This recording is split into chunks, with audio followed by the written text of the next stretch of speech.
Hey everyone, in this video we're going to take a look at Chapter 5 from the Road to Latin textbook. The first story in the chapter is called Galbae Taberna. So the first thing I want to recommend you do if you want to dive into this a little more, like I said, feel free to check out my website, Nova Latin. It has my textbook on there. So if you're looking for just a digitized form of Road to Latin with the original author's notes and discussion points, you can find it.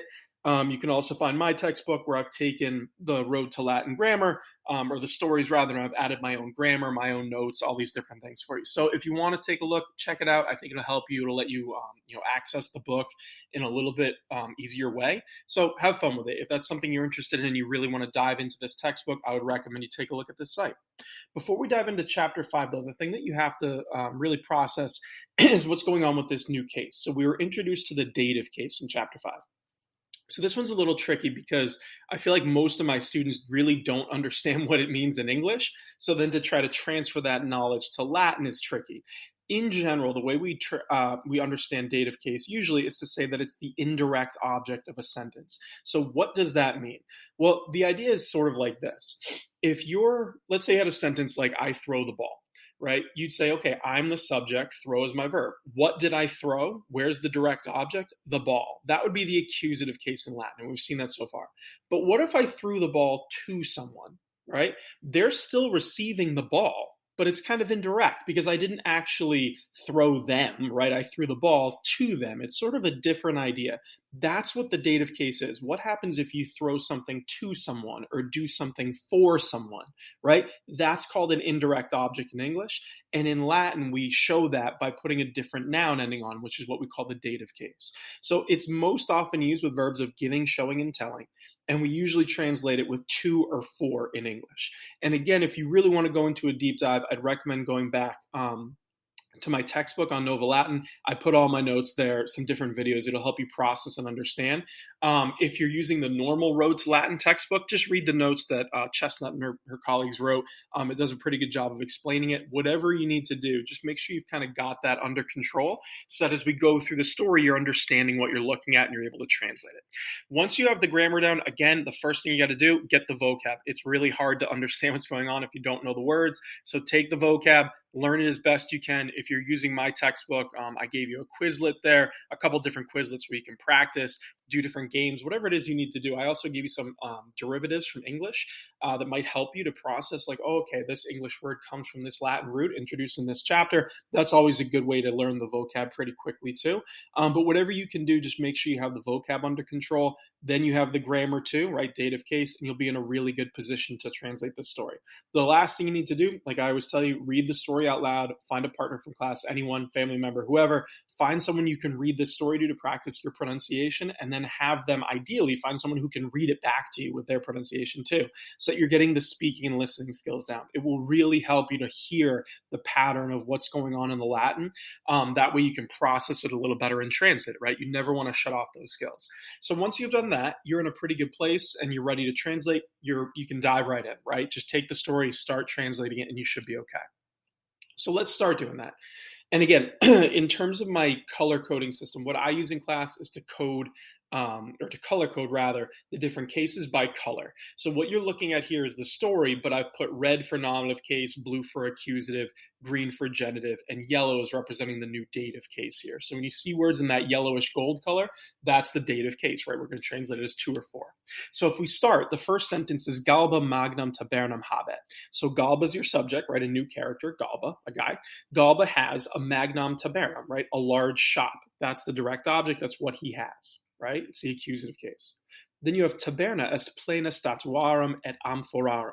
So the shop, the taberna, is full, plena, of. This is that partitive genitive, right? Genitive of the whole, you might say, where you're using the genitive to show something being full of something, right? So plena kind of sets this off, the word full. You're anticipating a genitive, and you have it here with statuarum and amphorarum. Even if you didn't know that, follow the rule I've been telling you, where when you see a genitive case noun, try to translate it with the word of. 99% of the time, you're going to be in the right spot or on the right track for your translation. So statuarum and amphorarum are clearly genitive plural. The arum ending gives it away, right? So if we translate it as of, you're saying the shop is full of statues and of amphoras, right? An amphora is sort of it's sort of a jar, I guess you'd say, and it's used to store different things. You could put all sorts of goods in it. Food. We've seen amphora used for a bunch of different things.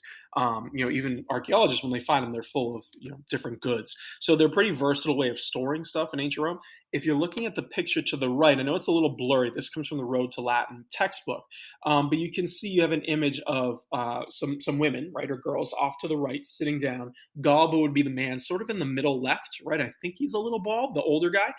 That would be the shopkeeper, Galbae. And if you look around his store, you can see different things. And in the bottom left corner, I know it's black and white and a little tricky to see, those jars are amphorae, right? So it gives you a sense of what a Roman store or shop might look like. Okay, then we continue. You have taberna, feminas, romanas, delectat. So the shop, right, is your subject, taberna. It delights, delectat. Who does it delight? We need a direct object. It delights the feminas, romanas, Roman women. So the shop delights Roman women. Hodie, Tullia, Claudia, Camilla, tabernam Galbae intrant. So today, Tullia and Claudia and Camilla, right, here are our characters.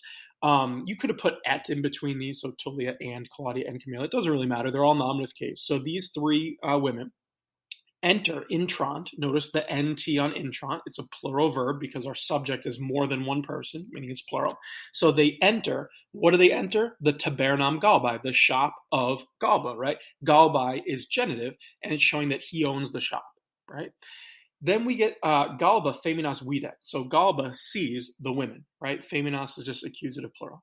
Now we're getting to the point where you're starting to see yellow because we're introducing the dative case. So you have quid Tullii demonstra, right? So quid Tullii demonstra, it's a question. Quid means what? Demonstra means he, she, or it is showing. So what is he showing? It's referring to Galbae in this case. What is he showing? Then you have this word Tullii, and this is where you need to stop and like I said, really process the grammar of this chapter. The AE ending we've seen could be nominative plural, okay? If it were nominative plural, it would mean that there's more than one Tullia, which there's not. It wouldn't make sense. The other reason we know it doesn't make sense is the verb is demonstra, which is singular. It ends in a T. You can't have a singular verb with a plural subject, right? It would be the equivalent in English of saying, I runs, right? It doesn't really add up, right? The endings don't work. So Tullii is not a plural subject. Okay, what's the other option? It could be genitive singular, which we've seen. Right? If you look in a couple sentences above it, you'll see the word Galbae that I highlighted green as being genitive. It's the same ending, AE. Okay, if it were genitive, you'd be saying of Tullia. So you might be saying what of Tullia is he showing, but it really doesn't make sense. There's nothing there for Tullii to be genitive, right? You're not showing possession in any way. It just doesn't really work as a genitive. Now you can come to option 3. And this is where really practicing speaking, listening, and just reading as much Latin as you can will help you. Tullii is dative. You know because there's a verb of showing here, demonstrat. Remember we said usually showing, telling, giving. These are verbs that take a dative. So once you see the verb showing, demonstrat, he shows, that's a hint you're probably going to see a dative. It's saying, what is he showing to Tullia, right? He's showing her something. And if you look at the picture to the right, and you look at the man's hands, right, Galbae's hands, he's got something in his hands. It's a little blurry to see, but he's showing her something, and you're going to see what it is in a second. But that's how you can recognize the dative. The endings overlap, right? That AE ending, it can be a little tricky, but if you ever get stuck, just walk through your options and just go process of elimination based on the context, right? What makes the most sense? Here, the verb of showing, when you go process of elimination with nominative and genitive, you're going to end up with the dative case, Tullii. So what is he showing to Tullia? Right? We answer the question. Tullii parvam statuam demonstrat. Sed Tullia statuam non desidera. So he's showing, demonstrat, he's showing a parvam statuam, a small statue. That's what he has in his hand, right? It's the direct object. What's he showing to her? He's showing a small statue, Tullii, to Tullia, right? You're still getting the dative because we're kind of answering that question. What's he showing to Tullia? He's showing a small statue to Tullia. Right? So he's showing her a small statue, but here's our conjunction, so we have a new thought. But Tullia, right? Tullia non desiderat. Tullia doesn't desire or doesn't want the statuam, the statue, right? So he's showing her a small statue. She just doesn't want it, okay? Now we continue on. You have Galba Claudiae statuam demonstrat. So Galba shows demonstrat. Again, the verb of showing is a hint. You're probably getting a dative. He shows what? A statuam, the statue. Who does he show it to? Claudiae, right? He shows a statue or the statue to Claudia, right? Again, dative case. It wouldn't make sense to be nominative or genitive. Do that process we just did. If it were genitive, you'd be saying the Galba of Claudia, right? Or the statue of Claudia, but Claudia doesn't have a statue. It doesn't make sense to be genitive. And again, it wouldn't work to be nominative plural because there's not more than one Claudia. So when you just think it through, you're going to find has to be dative here. So Galba shows the statue to Claudia. Claudia statuam spectat et desidera, right? So Claudia looks at, spectat, she looks at the statue. Statuam's your direct object. What is she looking at? She looks at the statue, and desidera, she desires it. So she wants the statue. Itaque femina galbae pecuniam dat. And so the woman, which is referring to Claudia, there's our subject femina, the woman gives. Again, when you have a verb of giving, showing, or telling, you're probably going to be using a dative at some point. What does she give? Pecuniam. We need a direct object, an accusative. She gives money. Who does she give the money to? Our indirect object? Galbae. There's your dative. She gives the money to Galba. When you're giving something, you have to usually give it to someone, right? That's where the dative comes into play. Then we have Camilla, quoque statuam Dei desidera. So Camilla also desidera, wants or desires a statuam Dei, a statue, right? A statuam. Here, though, we have Dei, and I made it green, which means it's genitive. Why did I do that? Well, again, it's not nominative plural. There's not more than one goddess doing something, right? Your verb is singular, so you can't have a plural subject. And it wouldn't be dative. If it were dative, you'd be saying Camilla desires the statue to the goddess. Like there's no verb of giving, showing, or telling here. So the dative isn't really going to make any sense, right? If I translate Dei as to or for the goddess, it just doesn't add up. There's no way it really works in the sentence. But if I think of it as genitive, now I'm saying the statue of the goddess, right? The goddess's statue, right? It's a statue of her. That makes more sense. It's genitive. Then you continue with Galba Camillae rubram Dianae statuam demonstrat. So Galba demonstrat, he shows. Again, verb of showing, we're thinking there's going to be a dative here. What does he show? He shows a rubram statuam. That's my direct object. Rubram just means red. I know that they've separated it in the story. It's not, rubram and statuam are not next to each other. But since rubram is an adjective, it's describing the statuam. He shows a red statue. Okay, and it's a statue, Dianae, of Diana, again, of the goddess Diana. Now, Camillae and Dianae both have an AE ending. So they could both be genitive or dative. So how do I figure this out? Well, think about it again, right? Diana is not one of the women we met. So when we first introduced the story, none of the women were named Diana. It's someone else. So it wouldn't make sense to say Galba shows a statue to Diana because Diana is the name of a Roman goddess. And even if you didn't know that, there's no woman named Diana yet in the story, right? Something else is happening here. Camilla, though, is the one who we just read wants a statue, right, of a goddess. So it makes more sense to have Camillae be dative, saying Galba shows the statue, the red statue, to Camilla. And now, if we have a dative already, Dianae makes sense as a genitive. It's a red statue of Diana, right? Of the goddess. That's the Dei in the previous sentence, the goddess. Who's the goddess that it is? Diana, okay? So it's a little tricky to unpack that one because the endings all overlap.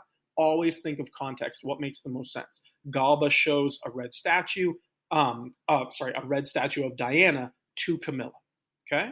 Then you have statua Camillam delectat. So the statue delights Camilla, right? Camilla is just a direct object. Who does the statue delight, right? Delights Camilla. Statue is your subject.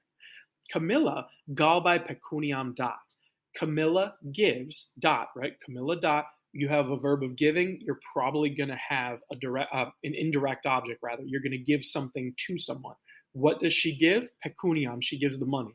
Who does she give it to? Galba, right? Galbae is dative. She gives money to Galba. She's buying the statue. Now we continue. You have tum Galba, feminis romanis, amphoram demonstra. So then Galba shows, again, verb of showing, he shows an amphora, an amphoram, right? So he shows an amphora to the Roman women. Here's your plural dative. So AE is the singular dative. The long is is your plural dative ending because he's showing it to all the women, not just one of them. So then Galbae shows the amphora, right, to the Roman women. Amphora pulchra feminas delectat. So the beautiful amphora, the amphora pulchra, right, the beautiful amphora delights the women. Feminas is your direct object, right? He's saying, look at this beautiful amphora I have, right? Tulia filias voca. So Tullia calls her filias, her daughters, right? So remember, Tullia is the mother in this story. She calls her daughters, who apparently aren't in the story now. Tum Galbae filiabus Tulliae amphoram demonstrat. So then Galbae, he's the subject, he demonstrat, he shows, again, verb of showing. He shows what? The amphora. Amphoram is your direct object. He shows the amphora. Who's he showing it to? Filiabus, right? You're going to see that BUS ending is a slightly different one. Look in the grammar for this chapter and you'll see where you get that ending from, but it's dative here. He shows the amphora to the daughters, right? Filiabus, to the daughters of Tullia. Tulliae is going to be genitive because he's not showing it to Tullia. She's already seen it. He's showing it to her daughters. It's the genitive. You're showing possession. Okay? So then Galbae shows the amphora to the daughters of Tullia. Amphora puellas quoque delectat. So the amphora, right, it also delights, quoque delectat, it also delights the puellas, the girls, right? It delighted Tullia, she likes it, she calls her daughters, he shows it to them, and they like it too, right? They like this too. Cornelia et Secunda tabernam Galbae amant. So Cornelia and Secunda amant, they love, or they like, the tabernam Galbae, the shop of Galbae. Again, Galbae is going to be genitive because it wouldn't make sense to be anything else. There's not more than one Galbae, so it's not going to be nominative plural, and you're not showing or doing anything to Galbae, so dative doesn't make any sense. It's saying the shop belongs to him, right? The shop of Galbae. They like it. Makes sense. Then you have the last part. You have interdum, Galbae, filiabus, Tulliae, parvum, statuum, dat. So then you have Galbae, he gives, right? Dot. He gives. What does he give? The parvam statuum, the small statue. There's your direct object. Filiabus, again, is that special dative ending, dative plural. He gives it to the daughters, Tulliae, of Tullia. Again, he gives it to the daughters because they really like it. Filiabus is your dative. Tulliae is just showing possession, right? It's her daughters, right? Tullia's daughters. And again, the verb of giving, dot, kind of gives this all away. Then you have Galbae puellis, fabulas, saipe nara. So Galbae, he narat, saipe narat, he often tells, right? Again, verb of telling, probably going to have a dative. He tells what? Fabulas. He tells stories to the girls, right? So he often tells them stories. Cornelia et Secunda fabulas amant. Cornelia and Secunda, they amant, they like. What do they like? Fabulas. There's your plural direct object, right? Your accusative plural. They like the stories. Itaque feminae et puellae tabernam Galbae saipe intra. So the women and girls, feminae et puellae, they often enter, right? What are they doing? They're the subject, feminae et puellae. They're entering, they're often entering, saipe, right? They often enter what? The tabernam, the shop. Galbae here is not dative, it's genitive. You're showing that he owns the shop of Galbae. How did I know it wasn't dative? Because there's no verb of giving, showing, telling, anything like that. And if you try to make that Galbae dative, you'd be saying they often enter the shop to Galbae or for Galbae. It just doesn't make any sense, right? Contextually, the only thing that works is for it to be genitive. It's his shop. They often enter the shop of Galbae. Okay, so hopefully that made sense. Again, you don't want my version here to be the first time you're really processing the grammar and the vocab. So start with that first. Make sure you've read the vocab, read through the grammar, use my textbook, whatever you got to do. Then you translate it. And if your translation matches what I just gave you or is pretty close, again, there's always a little variety in how you do it.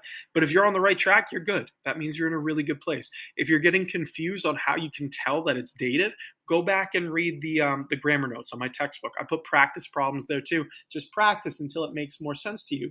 And when you hit a place where you can read this and translate it correctly, that means you're doing really well and you're getting the sense of the dative case, right? It's a little tricky. So the more you practice, the better off you're going to be. So if you have any questions at all on the translation, grammar, anything like that, feel free to put them in the comments below. I'd be happy to help you. But otherwise, keep reading it, keep practicing, doing your best, and you'll be fine. Good luck.